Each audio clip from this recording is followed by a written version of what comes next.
On Bonifacio Day in the Philippines, we are taught how every national hero's story ends. We are told about sacrifice and names remembered only after everything is over.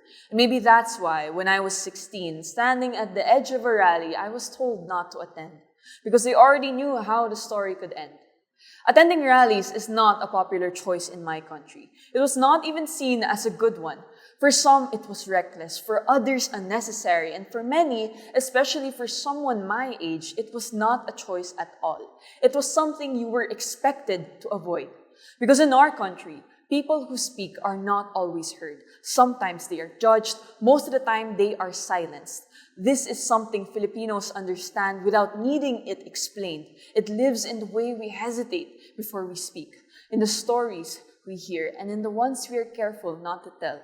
So when I found myself walking into that crowd, I was not thinking about becoming a leader. I was thinking about fear. I remember holding my placard a little higher than necessary, just enough to cover part of my face. Cameras were everywhere. Being seen means being known, and in my country, that can stay with you in ways that are not always safe.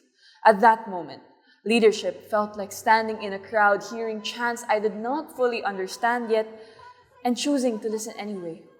It meant lowering my placard for a second to hear the farmer beside me explain why he was there too. That was when I learned what it means to seek first to understand, then to be understood. There were moments I wanted to step back, where the noise felt louder and the risks were higher, but I stayed. And as my grip on my placard tightened, I realized I had made my decision long before I arrived. When I read the words I had written on my placard, paano kami mangangarap kung kinabukasan pa lang namin ay nanakawan na? I came because I saw a future I did not want to lose. That was my way of beginning with the end in mind. In a country shaped by resistance, this is not new. Andres Bonifacio began with the same reality many of us face now, the knowledge that what is safe will not always be right, and what is right will not always be safe.